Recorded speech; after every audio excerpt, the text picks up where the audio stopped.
So let's get into our games of the week. Number one, an AFC Championship rematch from 2023 season earlier this year. We got the Kansas City Chiefs going up against the Baltimore Ravens. Do we think that the Baltimore Ravens go on the road, spoil ring night, give themselves a little boost of confidence heading into their Super Bowl journey in 2024? Or do Kansas City just continue to show Baltimore that they're a little brother as long as Patrick Mahomes is around?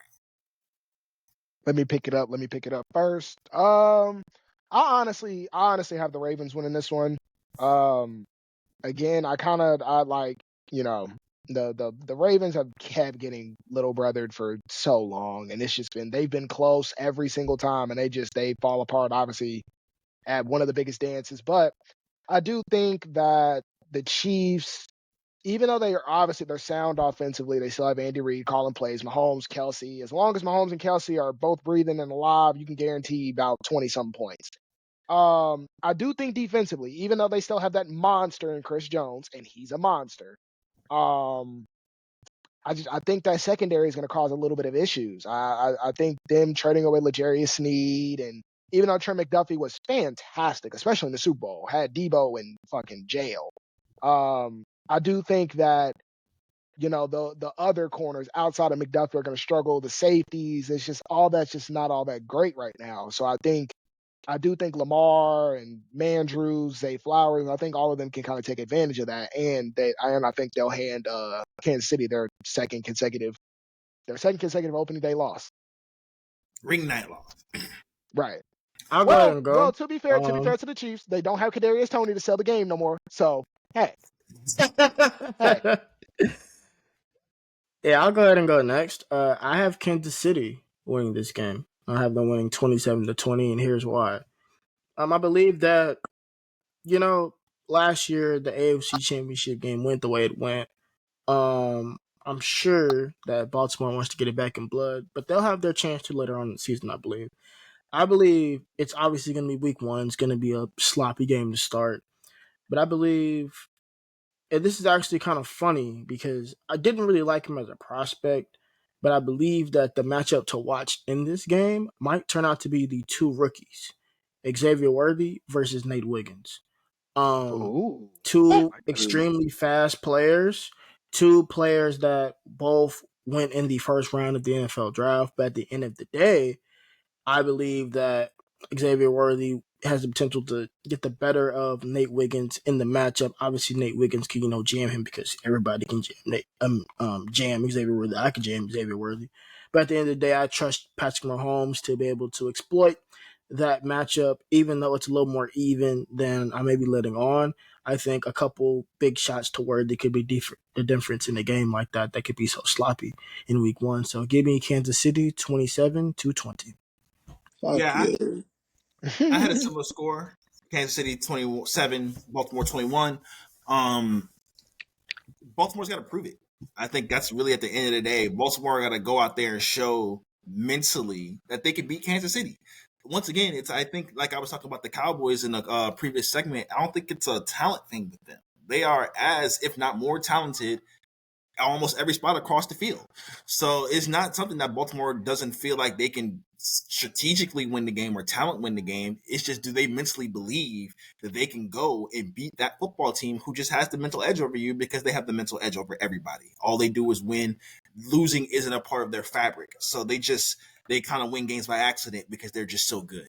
So for me, I think Baltimore is going to come in, with a lot of hype, a lot of emotions, and I think they're going to really, really try to push themselves to go win this game. This game's going to be I think this game's more important to Baltimore than it is to Kansas City, and I think that might be Baltimore's detriment, and they might try to do a little too much like they did in the AFC Championship game last year, and it take them a little while to finally realize that Derrick Henry being the hammer, but I think they'll learn that lesson in the playoffs, not here in opening night.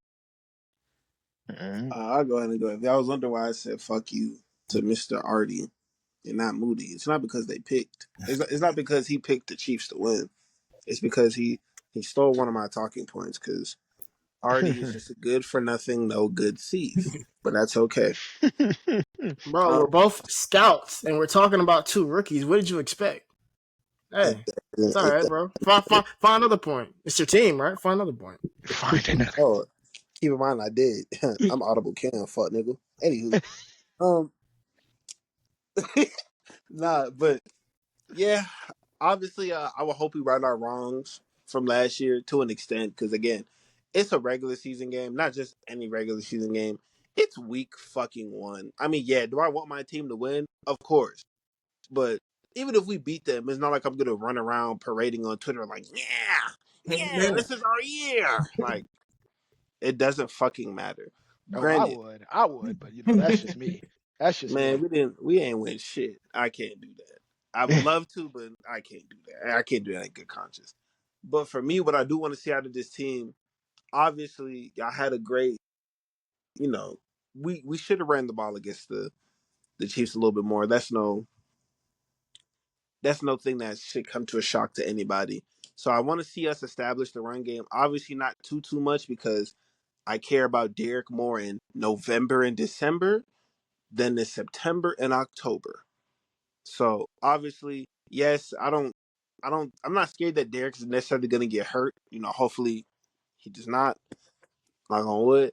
But I do want to see us establish the run game against these guys. But for me, what I really am excited to see, which of course you could technically say this with anybody with Patrick going against Patrick Mahomes because he's so good in the pocket. I want to. My eyes is mainly tuned into our pass rush this year. So I really want to see how good our pass rush is. Hopefully we've improved a lot in the offseason because yeah, for as much dominating as he was doing, and yes, I know Jadeveon Clowney had 10 sacks, but you know, that's mainly due to Mads. So hopefully Mads is consistently staying who he is. Some people could look at what Mads did last year as a 1 year thing. So hopefully my dog Namdi, you know, shout out to him sticking to his Nigerian roots. Hopefully he continues doing what he's been doing. He showed great improvement, and we look good investing in him, and it's paid dividends for us. But he's not the one I'm necessarily focused on. I want to see how David Ajabo and Adafe Owe are doing on that edge. Those are guys we spent very high picks on, and we're still kind of waiting on those returns. So I really am going to be tuned in to see how we're dealing and doing things with them over there. That's for me, that's the X factor, because I think our secondary is going to be fine.